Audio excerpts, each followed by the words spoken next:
Hello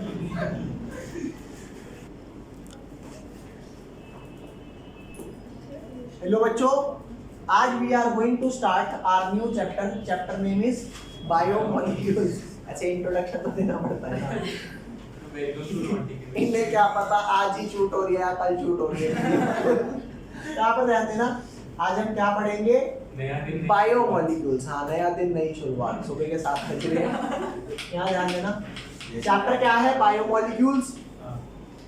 इस chapter का काम क्या है पहले तो ये बताता हूँ. बायोमोलिक्यूल्स है ना, जनरली बायो वाले बच्चों को लगता है हमें आता है, और केमिस्ट्री वालों को यूं लगता है यार बायो वर्ड आ गया, मेरे को शायद समझ में नहीं आएगा. तो मैं आपको ये बताता हूँ, बायोलॉजी में ये बायो के एस्पेक्ट से पढ़ाया जाता है, लेकिन यहाँ पर ये आपको केमिस्ट्री के एस्पेक्ट से पढ़ाया जाएगा. समझ रहे हो?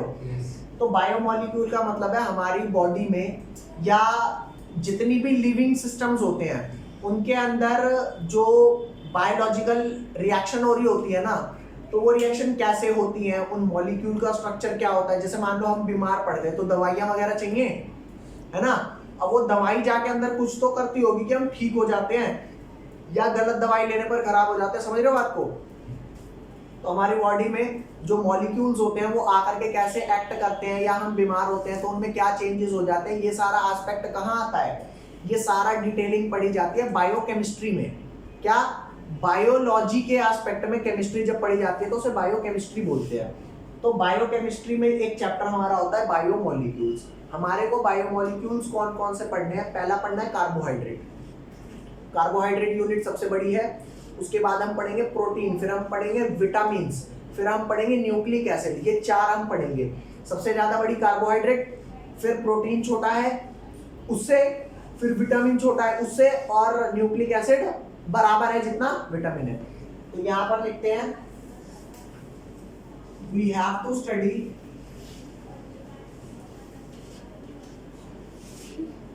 Four types of biomolecule.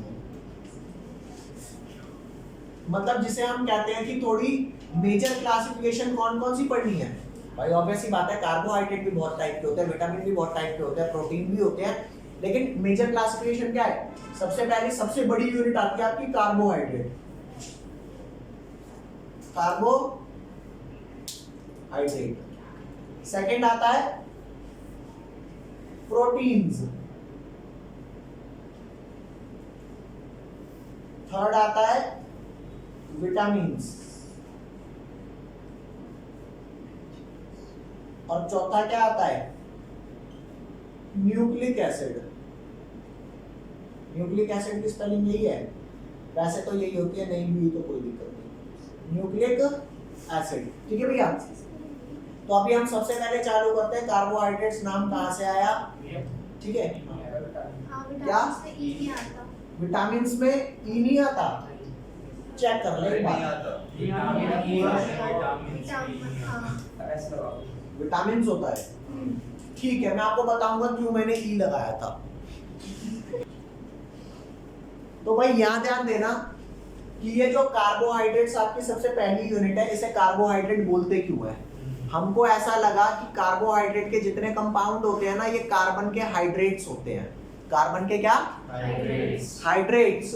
तो सबसे पहले यहाँ पे बस अब आप ये मान लो कि ये मैंने आपको समराइज करा दिया. ये 4 यूनिट पढ़नी है. सबसे पहले यूनिट क्या पढ़नी है? कार्बोहाइड्रेट. और कार्बोहाइड्रेट की सबसे पहला इन्होंने क्या सोचा था कि कार्बोहाइड्रेट्स, ये गलत सोचा था. कार्बोहाइड्रेट्स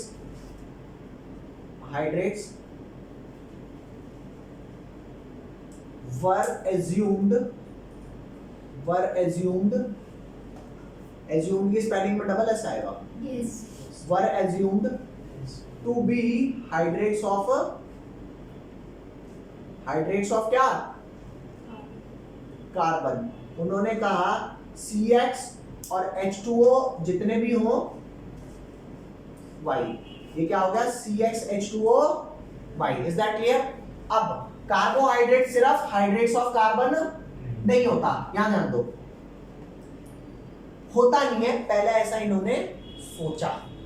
जैसे आप एक बहुत बढ़िया कार्बोहाइड्रेट पढ़ते हो जिसका नाम होता है ग्लूकोज, बायो में पढ़ते हैं ना, तो इसको लिखा जाता है C6H12O6। अब मैं कहूँ H12O6 से कितने वाटर बना सकते हैं? 6। अरे बोल दे। तो इसको मैं ऐसी फॉर्म में लिख सकता हूँ C6H2O6 लिख सकते हैं।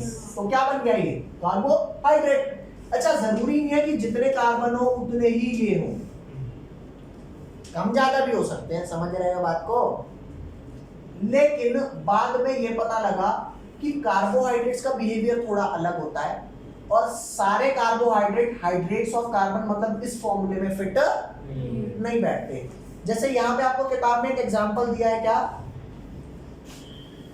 एक कार्बोहाइड्रेट दिया है रैमनोज, जैसे ग्लूकोज है ना, कार्बोहाइड्रेट्स को ओज बोलते हैं, ग्लूकोज, टैलोज, आयोडोज, रैमनोज। अरे समझ रहे हो? ठीक है।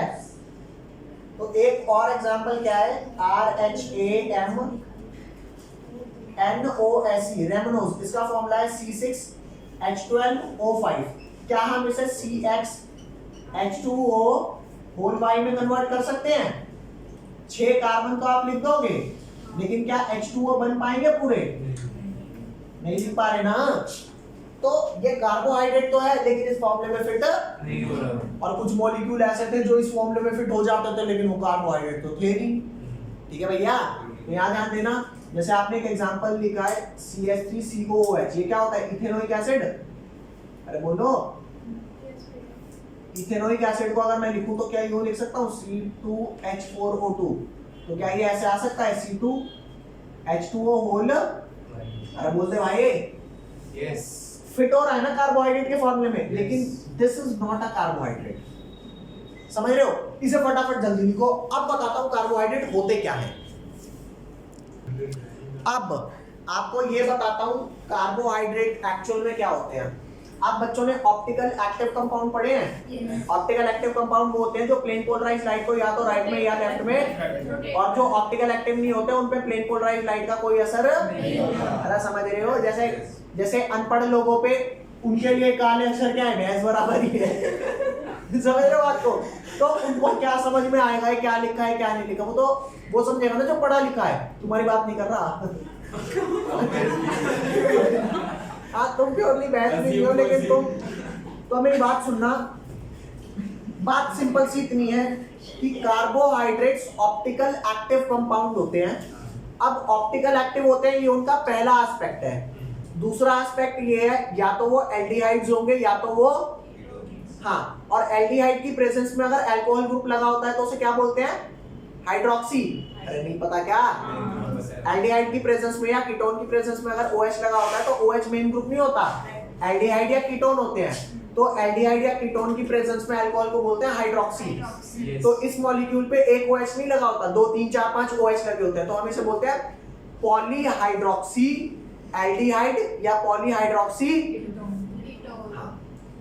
और ऑप्टिकल एक्टिव बोलूं या ना बोलूं? अरे भौंको, बोल दो। तो यहां ध्यान देना। तो कार्बोहाइड्रेट्स के मेन फीचर क्या हुए? कार्बोहाइड्रेट का मेन फीचर हुआ ऑप्टिकली एक्टिव होते हैं। अरे भौंक दो यार, ऑप्टिकली एक्टिव। उसके बाद सेकंड फीचर क्या हुआ? या तो पॉलीहाइड्रोक्सी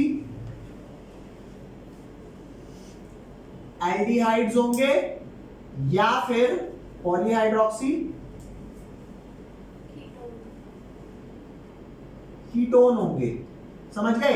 तो इसको अगर मैं कार्बोहाइड्रेट को डिफाइन करना चाहूं कि ये क्या होते हैं, तो we will define it like an optical active compound, a polyhydroxy aldehyde और ketone which is optically active. This is called carbohydrate. तो यहां से मैं आपको फाइनल एक डेफिनेशन लिखवा देता हूं। क्या लिखो भैया?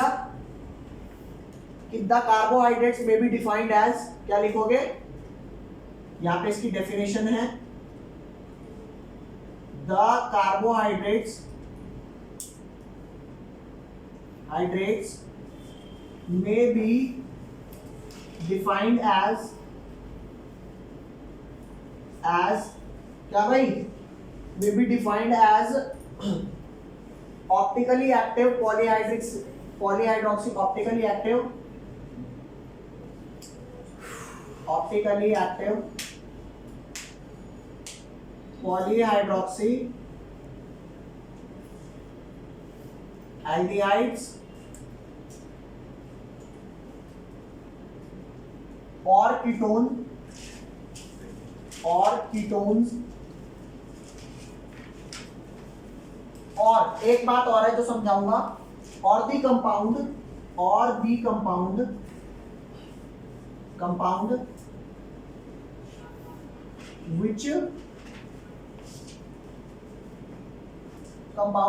which produce such unit on hydrolysis,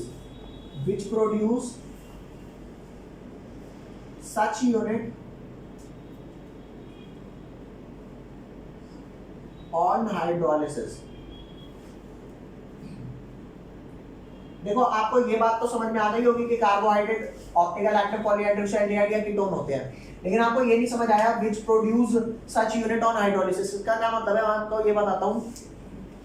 जैसे कुछ आपके क्या बोलते हैं कार्बोहाइड्रेट्स ऐसे होते हैं जो काफी बड़े होते हैं, उनमें पॉलीहाइड्रोक्सी ग्रुप तो होता है लेकिन एल्डिहाइड या कीटोन ग्रुप नहीं होता। लेकिन जब मैं उन्हें पानी से तोड़ूंगा ना तो वो छोटे छोटे ऐसे पॉलीहाइड्रोक्सी एल्डिहाइड या पॉलीहाइड्रोक्सी कीटोन देंगे। नहीं आई बात समझ? अरे बोल लो भाई, आ गई? या तो उनमें खुद ये ग्रुप प्रेजेंट हो या तो उनमें वो ग्रुप प्रेजेंट ना हो, लेकिन पानी डालने के बाद छोटे छोटे ऐसी यूनिट्स आ जाते हैं। ये वो एक्चुअल डेफिनेशन है जो पेपर में लिख करके आनी है। ठीक है, लिख लो इसे।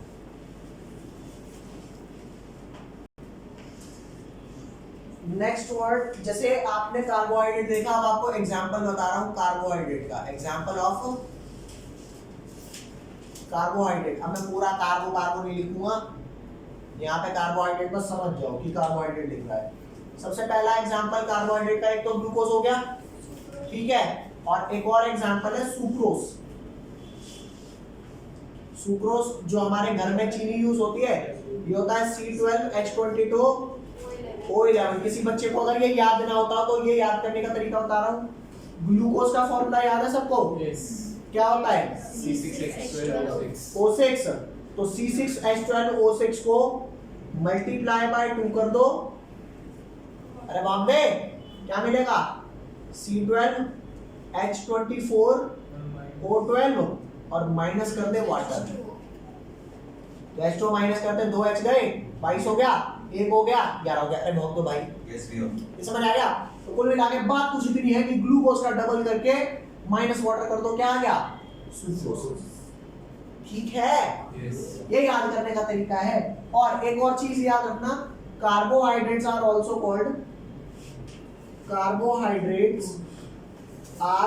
Called saccharides. क्या?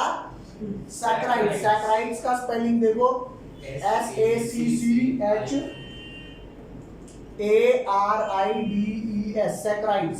सैकराइड्स वर्ड पता है कहां से आया है? सैक्रॉन से। किस वर्ड से आया है? सैक्रॉन। ये एक वर्ड है जिसका मतलब होता है स्वीट, है ना? और जितने भी हमारे ये कार्बोहाइड्रेट्स होते हैं स्वीट इतने नहीं होते, लेकिन थोड़े थोड़े मीठे मीठे, यार मिर्ची भी नहीं होती, ठीक है भैया? सैक्रॉन क्या तो से मीठा बोल रहा है भाई, आ जान दो। ये स्वीट समझ में आया तुम्हें? स्वीट होता है। अब लिखो अगला, क्लासिफिकेशन ऑफ कार्बोहाइड्रेट्स। क्या लिखोगे? अब अगला टॉपिक क्या है? क्लासिफिकेशन ऑफ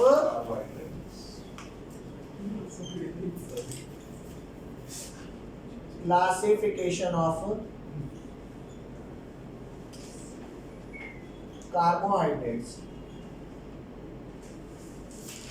ठीक है भैया, याद ध्यान देना।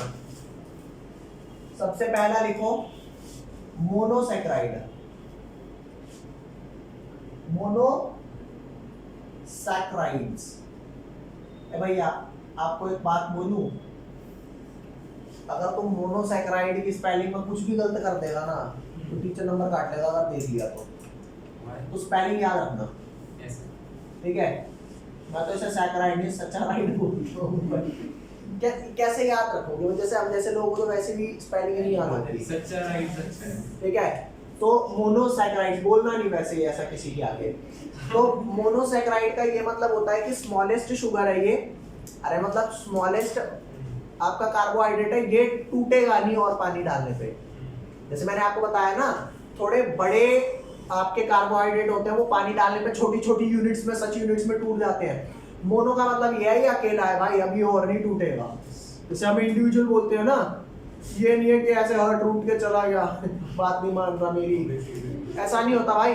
हम इंडिविजुअल है, हम फर्दर टूट नहीं सकते। इससे ज्यादा क्या टूटेंगे? ये ब्रोकन हार्ट हो रहा है। तो मोनोसैकेराइड में लिखना guys, a carbohydrate that can not be further hydrolysed, क्या लिखेंगे? अ कार्बोहाइड्रेट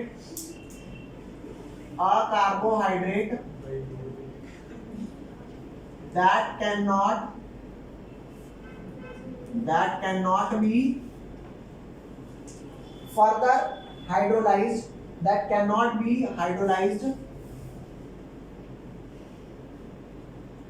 further, ठीक है? Further to give simpler unit,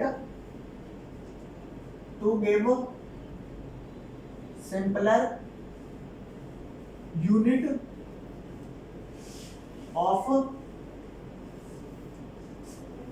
polyhydroxy aldehyde or ketone, to give simpler unit of polyhydroxy aldehyde or ketone। ठीक है guys, अरे बोलो ठीक है जी। कितने ऐसे monosaccharide? 20 such monosaccharides are known. Such monosaccharides are known. Example इसके बता रहा हूं, बड़े सिंपल एग्जाम्पल है। एक ग्लूकोज है, एक फ्रक्टोज है। बच्चों तुम एक बात बताऊं, फ्रूट्स में शुगर होती है, मानते हो नहीं मानते? लेकिन फ्रूट्स वाली शुगर हार्म नहीं करती, लेकिन चीनी करती है। क्योंकि फ्रूट्स में फ्रक्टोज होती है। हाँ, इसलिए फ्रूट्स खाओगे तो उसकी चीनी आपको बर्बाद नहीं करेगी कि ग्रेप्स खा रहा हूँ, मीठा खा रहा हूँ। अरे भैया, शुगर है, ग्रेप्स में चीनी होती है? पता नहीं, फ्रक्टोज होती है शायद, चेक कर लेंगे एक बार, समझ रहे हो? तो वो शायद हार्म नहीं करता, ग्रेप्स नहीं हार्म करता। ये भाई हर मीठी चीज चीनी नहीं होती ऐसा पता ही नहीं आता कुछ। क्या फ्रक्टोज हो गया। और एग्जांपल है, अभी पीछे एक और तो लिखवाया था, रेमनोज। ठीक है, छोड़ा था भैया। वो क्लासिफिकेशन वाले के नीचे गैप किसी मकसद से छोड़ा? नहीं, ठीक है, वो जगह नहीं थी ना। मकसद क्या में क्या कायदा याद आ दो भाई। सॉरी गाइस, बुरा लगा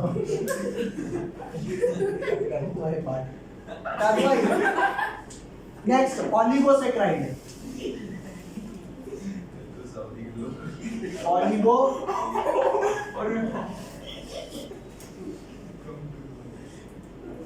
ऑलिगोसैकेराइड्स क्या होते हैं ये बताते हैं। जो आपके मोनोसैकेराइड थे उनको मोनो इसलिए बोल रहे थे क्योंकि वो फर्दर नहीं टूट सकते, वो तो है ही एक ना।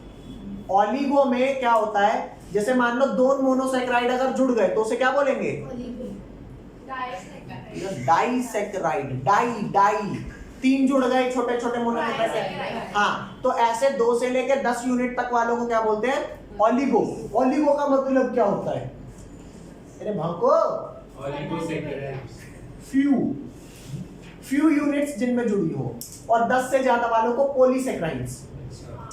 तो भाई तो यहाँ ध्यान दो, ऑलिगोसैकेराइड में क्या होता है? जो अपॉन हाइड्रोलिसिस 2 से 10 यूनिट, अरे बोल दो, 2 से 10 के बीच वाले ऑलिगो। यार सुन मेरी बात, मोनोसैकेराइड प्लस मोनोसैकेराइड मिलके क्या बनाएंगे? डाइसैकेराइड। समझ गए? Yes, disaccharide. और ऐसे मोनो प्लस मोनो क्या बनाएंगे? तो ऐसे ही कितने वाले? 2 से 10, 2 to 10। तो यहाँ पे क्या आएगा? A carbohydrate that can be hydrolysed further to give 2 to 10 simpler polyhydroxy aldehyde या कीटोन, दे आर कॉल्ड अरे भौंक दो भाई। हाँ लिखो फटाफट। कार्बोहाइड्रेट विच यील्ड, कहाँ लिखूं, यहाँ लिख देता हूँ डेफिनेशन, चलिए लिख देता हूँ। Carbohydrate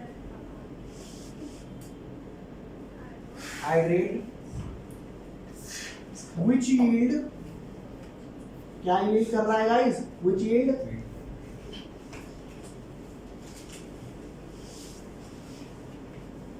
2 to 10 monosaccharide unit, 2 to, अरे कितनी, 2 to 10, हाँ 2 to 10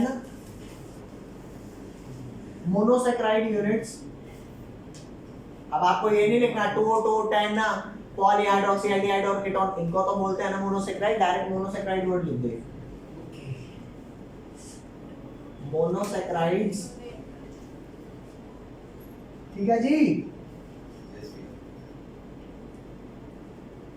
monosaccharide on hydrolysis, on hydrolysis are called, क्या कॉल्ड करते हैं इन्हें, हाँ ऑलिगोसेक्राइड। ओके गाइस, अब ऑलिगोसेक्राइड आर फर्दर ऑफ कितने टाइप्स, 9 टाइप्स हो गए ना, disaccharide, trisaccharide, tetrasaccharide, penta, hexa, hepta, शेप्टा, डेप्टा, समझ गए? अरे बोलो भाई, ये लेफ्ट वाला पार्ट मिटा रहा हूं, इस बात को समझना। जैसे आपने ऑलिगोसेक्राइड में मैंने ये बताया कि डाइसेक्राइड को तोड़ेंगे तो 2 मोनोसेक्राइड मिलेंगे, ट्राइसेक्राइड को तोड़ेंगे 3, तो फर्दर क्लासिफिकेशन यही है, डाइसेक्राइड, ट्राइसेक्राइड, टेट्रा, पेंटा, हेक्सा, समझ गए बात? अरे बोलो एग्जांपल लिखो, जैसे सुक्रोज है, सुक्रोज को अगर मैं हाइड्रोलाइज करता हूँ, वाटर डालता हूँ, तो 2 यूनिट मिलती है मोनोसेक्राइड की। सुक्रोज क्या है आपका, डाइसेक्राइड, क्या है आपका, डाइसेक्राइड। तो टूट करके क्या मिलता है, एक आपको मिलता है ग्लूकोज और एक क्या मिलता है गाइस, फ्रक्टोज। तो बताओ 2 सिंपलर यूनिट्स मिली कि नहीं मिली? एक और माल्टोज भी डाइसेक्राइड है, माल्टोज भी क्या है, डाइसेक्राइड है। अच्छा माल्टोज को जैसे ग्लूकोज और फ्रक्टोज मिला सुक्रोज से, ठीक है, तो माल्टोज से क्या मिलेगा, ये याद रखने के लिए आप याद रखो कि हाँ सुक्रोज को पानी में मिला के पिएंगे तो हेल्दी हो जाएगा, सुक्रोज को पानी में मिला के पिएंगे तो हेल्दी हो जाएगा, हेल्दी। अब सुक्रोज को H2O में किया फिर ग्लूकोज प्लस फ्रक्टोज हो गया, फ्रक्टोज वो नहीं है, फ्रक्टोज नहीं है, लेकिन ग्लूकोज बहुत ज्यादा मात्रा में तो है। एक बात बता, तू कार्बोहाइड्रेट खाता रहे, वो बॉडी पे जमता रहेगा, तो भाई देखो बॉडी में बहुत ज्यादा एनर्जी होना भी तो दिक्कत है, उसे यूज भी तो करना है, सिर्फ खाने से एनर्जी नहीं आती ना, वो तो रेस्पिरेशन होगा तभी तो। और रेस्पिरेशन कब होगा, जब अंदर ऑक्सीजन पूरा आएगा। ऑक्सीजन कब पूरा आएगा, जब तू काम करेगा। तो ग्लूकोज ज्यादा इसलिए अनहेल्दी हो जाता है। हाँ देख, कोई भी चीज ज्यादा में तो हेल्दी है, पढ़ाई भी ज्यादा कर लेगा अनहेल्दी हो जाएगी, मेंटली डिस्टर्ब हो जाएगी। हाँ बिल्कुल, इसलिए मत करो। माल्टोज में क्या मिलता है आप याद रखो, माल्टोज में माल वर्ड आ रहा है, इसमें माल ही माल है, लेकिन वो माल नहीं है। यहाँ पे देखो जितने भी कार्बोहाइड्रेट्स हैं सबका राजा ग्लूकोज है, तो बहुत सारा ग्लूकोज, तो इसमें बहुत सारा ग्लूकोज नहीं है, 2 यूनिट आएगी, दोनों ग्लूकोज होंगी। तो माल्टोज किसका डाइसेक्राइड है, 2 ग्लूकोज का, हाँ 2 यूनिट ऑफ ग्लूकोज, यहाँ पे मिला ग्लूकोज और फ्रक्टोज, ठीक है भैया। ऐसे याद नहीं लो, माल्टोज में माल ही माल है, मतलब क्या है, ग्लूकोज है, ठीक है भैया। नेक्स्ट आ जाओ पॉलीसेक्राइड, थर्ड क्या है जी, पॉलीसेक्राइड्स।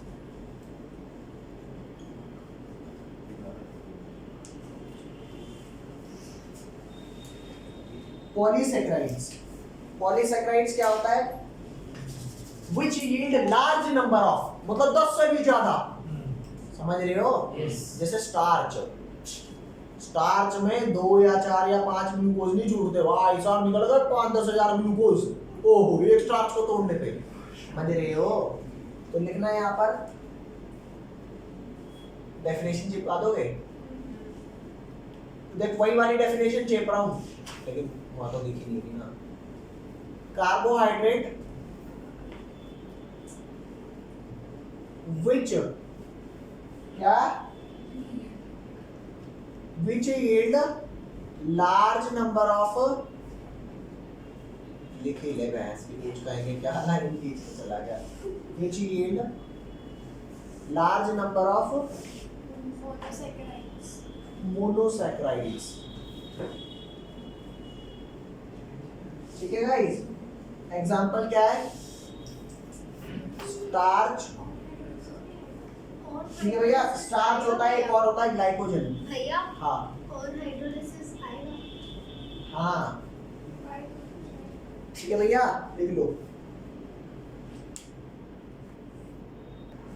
अच्छा एक बात और लिखना पॉलीसैकेराइड्स के बारे में कृपया करके पॉलीसैकेराइड्स के बारे में एक बात और लिख लो all polysaccharides are not sweet in taste मैंने बोला था ना कि जनरली ये कार्बोहाइड्रेट स्वीट्स होते हैं लेकिन सारे नहीं होते तो लिखो ऑल पॉलीसैकेराइड्स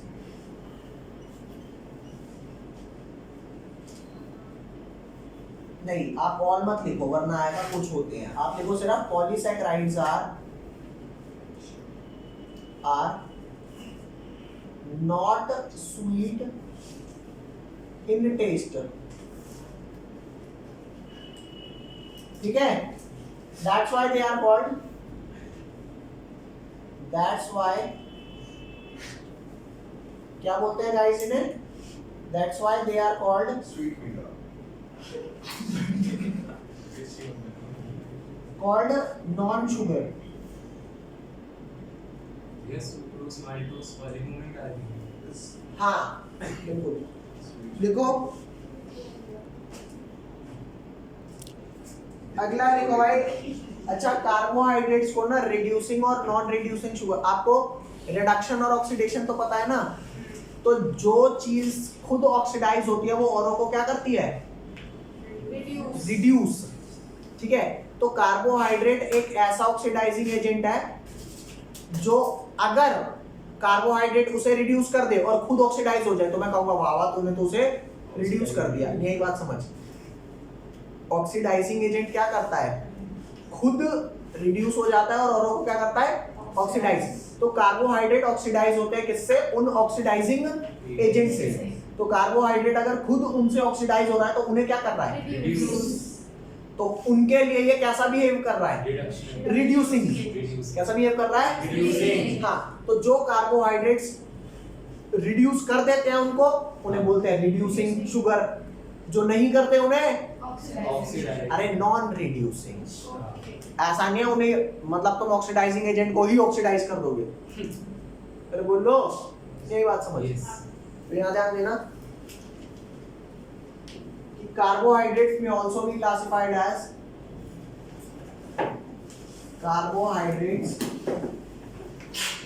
फर्दर दो टाइप के होते हैं एक होता है रिड्यूसिंग शुगर एक कौन सा होता है नॉन रिड्यूस. क्यों इसको नॉन रिड्यूसिंग शुगर बोलते हैं ये नहीं कर. हैं रिड्यूस नहीं करता अब वो कौन सा ऑक्सीडाइजिंग एजेंट है उसे बोलते हैं फेलिंग सॉल्यूशन क्या पहले. सुना अच्छा हाँ. FEH ब्लू कलर का होता है ना. हाँ. FEHLING. हाँ फेलिंग हाँ. तो फेलिंग सॉल्यूशन को अगर ये रिड्यूस कर दे तो हम बोलते हैं वाह वाह तूने तो उसे रिड्यूस कर दिया और एक और होता है टॉलेंस रिएजेंट टॉलेंस और फेलिंग को अगर रिड्यूस कर दे तो हम कहेंगे वाह वाह तुम तो रिड्यूसिंग हो समझ रहे हो नहीं कर पाए तो तुम तो इनको भी नहीं रिड्यूस कर पाए समझ गए बात यस यहाँ लिखो तो ये उनको फेलिंग्स वगैरह को रिड्यूस करते हैं. है यहाँ ध्यान दे रिड्यूसिंग क्या है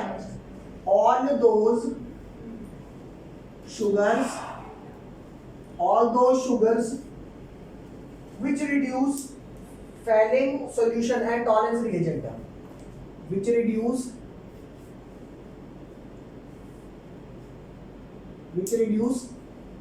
Fehling solution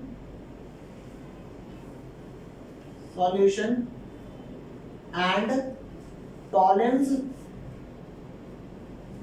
reagent is called